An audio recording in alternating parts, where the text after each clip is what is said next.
Relawan Jokowi punya plan B, Darmizal, jika dikhianati. Gibran siap jadi Capres 2029. Belum setahun Prabowo dan Gibran memimpin negeri ini, Jokowi sudah mulai curi saat kampanye Pilpres 2029. Ya, kalian tidak salah dengar. Tanpa rasa malu, Jokowi sudah memerintahkan seluruh relawannya untuk kembali mendukung Gibran sebagai pasangan Prabowo di Pilpres 2029. Padahal hari ini masih tahun 2025. Ibarat lomba lari nih, Jokowi sudah lari duluan 1 hari sebelum bendera start dikibarkan. Atau kalau di sepak bola, tim Jokowi sudah main duluan sebelum para penonton, tim lawan, dan wasit hadir di stadion. Bukan hanya perintah yang diberikan, Jokowi juga mulai membagikan sembako di Solo kepada para pengendara ojek online dan kelompok masyarakat lainnya. Jelas, ini bukan hanya sekedar bagi-bagi sembako. Ada tujuan politik yang dititipkan lewat sembako itu, yaitu nama Gibran di Pilpres 2029. Begitulah kalau manusia rakus, tamak, dan haus akan jabatan. Dia tidak akan rela keluarganya melepas jabatan dan kekuasaannya. Dia akan mati-matian mempertahankan jabatan keluarganya dengan cara apapun, termasuk dengan cara-cara yang tidak terhormat. Jadi, ketika Jokowi tidak bisa menahan nafsu untuk mencuri start kampanye Pilpres 2029, pada saat ini, maka sebenarnya Jokowi makin memperlihatkan berbagai kekhawatiran soal masa depan keluarganya. Jokowi gelisah, jangan sampai ketika 2029, Gibran tidak lagi dipinang oleh Prabowo. Apalagi mulai muncul figur-figur yang dianggap jauh lebih kompeten dan menguntungkan secara politis, seperti AHY, Puan Maharani, Pramono Anung, dan figur-figur yang lainnya. Jokowi siapkan PSI dan Partai Super TBK untuk pencalonan Gibran 2029. Guys, dengar-dengar ternyata Jokowi sekarang tuh udah siapkan segala cara biar Gibran bisa sukses di Pilpres 2029 loh. Contohnya kayak siapkan Partai PSI dan Partai Super TBK sebagai kendaraan politik yang akan dukung Gibran 2029 nanti. Prediksi ini disampaikan sama Jari Masi dari Political and Public Policy Studies. Menurutnya, Jokowi akan terus bergerak dan menyiapkan semua alat agar Gibran bisa jadi presiden saat Pilpres 2029 mendatang. Jadi juga memprediksi Prabowo tetap maju dan akan ada pertarungan melawan Gibran. Di luar sana lebih banyak yang vokal, yang melihat sisi-sisi negatif. Nah, saya tidak ingin mengatakan apa yang disampaikan Mbak Titi ini adalah negatif. Tetapi persoalannya adalah, Mbak Titi ini kan adalah seolah-olah mewakili Gerindra. Suara kan suara Gerindra, karena kan Mbak Titi kan wakil ketua umum Gerindra. Artinya kan nggak mungkin orang nggak menyematkan Mbak Titi sebagai orang Gerindra. Nah, ada makna yang tersirat. Gerindra juga belum tentu loh mendukung Pak Prabowo bersama Gibran lagi. Ada makna tersirat seperti itu. Makanya kemudian statement Mbak Titi ini menjadi viral karena ada makna itu yang ditangkap oleh publik. Pak Jokowi, jangan dong terburu-buru, jangan halu, jangan berandai-andai, jangan berangan-angan, karena ya kita kasih kesempatan dulu pemerintah ini bekerja, tetapi kan itu alasan yang tampak, alasan yang tidak tampak. Kami bahkan sudah menyiapkan yang lain loh, gitu loh. Bagaimana menurut Anda? Ya, bukan hanya membaca secara tersirat kalau fenomena itu. Siapapun yang jadi penguasa dalam satu rezim, maka dia ibaratkan cahaya di tengah kegelapan. Semua orang akan datang, semua makhluk akan datang ke sumber cahaya itu untuk mendapatkan manfaat. Bahkan bukan hanya sekedar berlomba-lomba, sikut-sikutan pun bisa terjadi. Oleh karena itu, apa yang disampaikan oleh Mbak Titi, saya sebagai ketua umum relawan yang dari Prabowo Gibran itu melihat dari sisi yang berbeda. Apa yang disampaikan Mbak Titi itu sebagai early warning. Kamu jangan coba-coba loh mengganggu Prabowo Gibran ini. Dia akan berlanjut bisa 2 periode dengan catatan kinerjanya menjadi kinerja pemerintah yang sukses. Bang Freddy, ini kenapa pada sibuk ngomongin soal kekuasaan tapi nggak sibuk ngomongin negara? Kata Ferdian tadi. Ya, jadi harus kita pahami konteksnya omongan Pak Jokowi ini kan tadi udah dijelasin. Jadi memang merespon ya pelantikan pengurusan Bara JP, ketua umumnya ngomong begitu, kemudian ditanya kepada Pak Jokowi, ditanya kepada Projo, ya kita hanya menegaskan memang Pak Jokowi mengatakan itu sejak awal. Sejak awal di periode kepemimpinan Prabowo Gibran ini harus sukses 2 periode. Jadi bukan semata-mata karena kondisi ekonomi sekarang kemudian Pak Jokowi, bukan, jangan dilihat dari, harus kita lihat konteksnya, Mas. Ya, kenapa Pak Jokowi ngomong seperti itu? Jadi jangan semua dikait-kaitkan. Ya, ekonomi memang penting, semuanya penting. Program-program kebangsaan, program kerakyatan pemerintah ini sangat penting.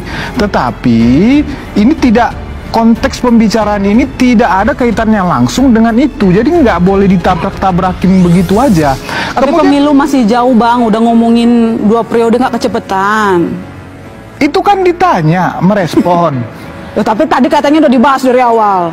Itu sewaktu masa pemerintahan ini baru berjalan, ketika ya ini Prabowo Gibran ini menang, ini harus, itu mengkonfirmasi memang itu sudah diomongkan sejak awal, bukan hanya baru yang kemarin itu. Oke, baik. Apa exit strateginya manakala memang Prabowo tidak lagi mau berpasangan dengan Mas Gibran? Apakah Mas Gibran siap ditampilkan sebagai capres yang didukung oleh seluruh relawan dan ada partai yang mengusung?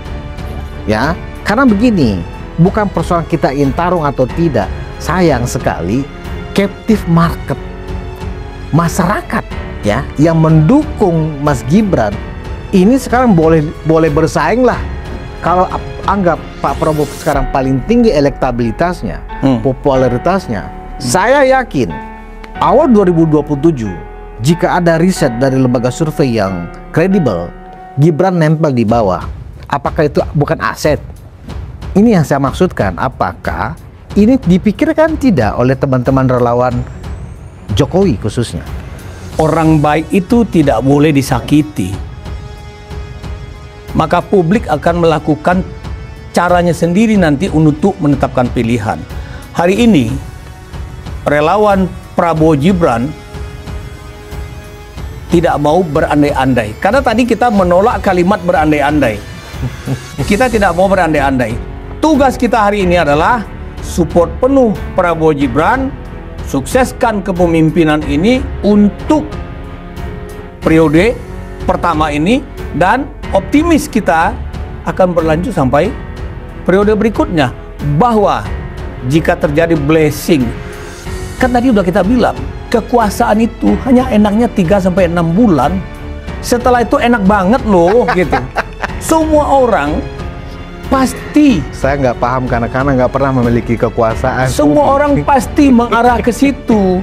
Tinggal kita bagaimana mewaspadai gerakan-gerakan orang itu. Dan untuk mewaspadai gerakan-gerakan orang yang akan menjadi troublemaker bagi kepemimpinan Prabowo Gibran ini, kita udah waspadai, kita udah baca langkah-langkahnya, dan kita udah punya petanya. Oh ya? Yes. Jadi itu yang kita waspadai. Karena sudah membuat semacam analisis tentang Sudah. plan A, plan B, plan Z. Pasti. Jika Prabowo berpasangan dengan Prabowo Gibran akan begini, jika tidak akan begini, dan seterusnya begitu.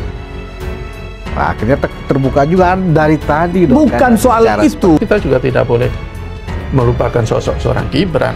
Yeah. Gibran itu peluang untuk maju menjadi capres 2029 itu sangat besar. Dia sudah punya partai politik yang hampir pasti dia akan mengusung dia, yaitu partai yang dipimpin adiknya. Dan bukan tidak mungkin nanti Gibran ini akan melawan Pak Prabowo di 2029. Jangan dilupakan Pak Prabowo sebagai presiden punya instrumen untuk menggerakkan semuanya. Itu yang akan menjadi dinamika dalam 5 tahun ke depan ini. Bisa jadi permainan 2029 itu sudah dimulai dari sekarang. Karena semua pihak sudah menyusun strategi karena ada perubahan aturan permainan ini. Pak Prabowo misalnya, dia tentu saja kalau dia masih ingin menjadi presiden periode kedua, dia juga pasti tidak akan membiarkan begitu saja para pesaingnya untuk leluasa memperkuat diri kan, termasuk misalnya Mas Gibran misalnya. Mas Gibran kan sekarang juga punya instrumen yang cukup besar untuk mematut-matut diri, mempromosikan diri, mempopulerkan diri. Jadi urusannya tahun 2029 itu urusan ingin menjadikan anaknya yang nggak ada gunanya ini presiden. Saya memandang itu gampang dilawan, gampang diapa. Karena pertama bapaknya bukan lagi presiden dan bapaknya tidak punya kemampuan mempengaruhi polisi, mempengaruhi kepala desa, mempengaruhi ASN. Tidak punya. Kalau ada orang-orang dari polisi, dari kepala desa, dari ASN yang masih mau digerakkan oleh Jokowi, silakan, tapi jumlahnya pastilah minim. Relawan Prabowo ini hanya membingkai dirinya, membingkai organisasi relawannya hanya untuk Prabowo.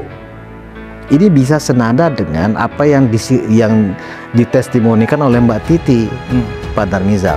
Kenapa saya bilang senada? Seolah-olah kami hanya memikirkan Pak Prabowo.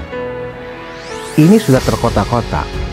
Ada nuansa-nuansa adu domba juga antara Prabowo dan Gibran. Sementara di sisi yang lain, relawan Jokowi yang sudah terbukti 3 pilpres 2014, 2019, 2024 ya, tak terbantahkan berhasil mendukung sampai menjadi presiden ketiga kandidat yang didukung, tetap dengan rendah hati mendukung Prabowo Gibran. Ini agak bahaya Kanda, kalau ini kemudian dibiarkan. Bisa jadi antara relawan, antara pasangan presiden dan wakil presiden ini akan bentrok. Ini bahaya. Nah, ini juga nggak bisa dianggap enteng situasinya, karena high profile dari relawan Prabowo ini, mau tidak mau, saya yakin di antara relawan Prabowo, Prabowo Gibran yang berlatar belakang relawan Jokowi akan terpancing juga. Ini konflik nih nanti di lapangan. Kubu sebelah PDIP, Anies tepuk tangan Kanda, dan tidak menutup kemungkinan mereka menunggangi relawan Prabowo ini untuk pecah dengan relawan Jokowi. Ini bahaya Kanda. Untuk apa? Tercapainya target-target yang mesti diraih oleh rejim Prabowo Gibran. Oke. Menjadi berbahaya kalau kita memperdebatkannya secara parsial. Oleh karena itu, relawan Prabowo Gibran yang berasal dari relawan Jokowi, apapun labelnya, fokus dan tidak mau berdebat terkait dengan parsial yang diambil tadi. Saya hanya mikirkan, kami hanya mikirkan Prabowo. Itu tidak perlu kita perdebatkan. Jokowi juga tidak punya partai politik sebagai kendaraan politik. Meskipun ada Kaisang anaknya sebagai ketua umum PSI, rasanya sangat tidak cukup bagi Jokowi jika hanya menggunakan nama PSI saja. Partai ini tidak memiliki kursi di parlemen dan partai ini juga hanya sebagai tim hore di koalisi Merah Putih. Pernyataan Jokowi sebetulnya tidak bisa dilepaskan dari beberapa runtutan kejadian besar di Republik ini belakangan ini. Surat pemakzulan Gibran yang diterima oleh DPR jelas sebuah ancaman besar bagi karir Gibran. Gibran sangat bisa dimakzulkan oleh DPR, baik secara politik maupun alasan yang konstitusional. Maka ketika aksi kerusuhan Agustus kemarin, ada salah satu poin yang menarik, yaitu bubarkan DPR. Logikanya begini, jika DPR berhasil dibubarkan, maka surat pemakzulan itu tidak akan bisa diproses oleh siapapun. Satu-satunya lembaga yang bisa mewujudkan pemakzulan wakil presiden adalah DPR itu sendiri. Suara bubarkan DPR itu juga terlihat lebih banyak datang dari buzzer pembela Jokowi dan Gibran yang diamplifikasi berhari-hari di media sosial sehingga mengaburkan fokus tuntutan masyarakat. Yang tadinya soal tunjangan dan gaji DPR serta kebijakan pemerintah yang tidak pro rakyat, lalu isu bubarkan DPR ikut sebagai penumpang gelap. Pada akhirnya, titipan isu itu gagal. Itu artinya surat pemakzulan masih utuh di gedung DPR dan bisa berpotensi untuk setidak-tidaknya dibahas oleh anggota DPR. Jika surat itu dibahas, artinya usulan pemakjulan bisa masuk dalam agenda prioritas DPR bersama MPR untuk memakjulkan Gibran. Kekhawatiran itu semakin menakutkan ketika publik yang tadinya hanya mencurigai soal ijazah Jokowi, sekarang rakyat mulai mencurigai keaslian riwayat pendidikan dan ijazah Gibran. Meski Gibran sudah pernah menunjukkan ijazahnya secara langsung saat masih menjadi wali kota Solo, tetapi jika publik mengulik lebih dalam, ada banyak pertanyaan-pertanyaan yang memang secara logika agak mencurigakan. Mulai dari ijazah SMA-nya yang dipertanyakan hingga dugaan soal ijazah kampusnya yang dianggap setara dengan lembaga bimbingan belajar, hingga Gibran hanya dianggap setara lulusan SMP saja. Entah mana yang benar, tapi isu ini semakin liar. Ini akan jadi bahaya karena publik sudah banyak yang teras isu soal ijazah Jokowi. Sekarang anaknya, Gibran, harus mengalami hal yang sama. Di tengah komitmen untuk mengawal pemerintahan Prabowo Gibran, Ketua Umum Relawan Rejo, Darmizal, secara terbuka mengungkapkan bahwa barisan relawan pendukung Joko Widodo telah menyiapkan strategi cadangan atau Plan B. Menurutnya, mereka telah memiliki peta jalan dan berbagai skenario politik jika di masa depan terjadi perpecahan atau pengkhianatan terhadap duet Prabowo Gibran. Secara spesifik, ia mengisyaratkan bahwa rencana cadangan tersebut adalah mempersiapkan Wakil Presiden Gibran Rakabuming Raka untuk maju sebagai calon presiden, capres pada pemilu 2029. Kita sudah waspadai, kita sudah baca langkah-langkahnya dan kita sudah punya petanya, ujar Darmizal dalam video yang tayang di kanal YouTube Unpacking Indonesia pada Senin tanggal 29 September tahun 2025. Pernyataan ini mengindikasikan bahwa dukungan yang diberikan bukanlah tanpa syarat dan telah disertai dengan kalkulasi politik yang matang untuk berbagai kemungkinan. Ketika didesak lebih jauh mengenai apa strategi keluar exit strategi tersebut, terutama jika Prabowo memilih calon wakil presiden lain pada 2029, Darmizal tidak menampik kemungkinan untuk mendorong Gibran maju ke kontestasi level tertinggi. Manakala memang Prabowo tidak lagi mau berpasangan dengan Mas Gibran, apakah Mas Gibran siap ditampilkan sebagai capres yang didukung oleh seluruh relawan dan ada partai yang mengusung? Tanya pembawa acara, yang dijawab Darmizal dengan analisis potensi elektoral Gibran. Sayang sekali captive market masyarakat yang mendukung Mas Gibran ini sekarang boleh bersainglah, ujarnya, mengisyaratkan basis massa Gibran yang sangat kuat. Ia bahkan memprediksi bahwa popularitas Gibran akan terus meroket. Saya yakin awal 2027 jika ada riset dari lembaga survei yang kredibel, Gibran nempel di bawah Prabowo. Apakah itu bukan aset? Tanyanya retoris. Meskipun saat ini fokus utama relawan adalah menyukseskan pemerintahan yang ada, pernyataan Darmizal menjadi sinyal kuat bahwa mereka tidak akan diam jika Gibran disakiti atau dikhianati secara politik. Barisan relawan Jokowi yang solid dan terbukti efektif dalam 3 pemilu terakhir, siap untuk bertarung dengan menjadikan Gibran sebagai figur sentral di kontestasi berikutnya.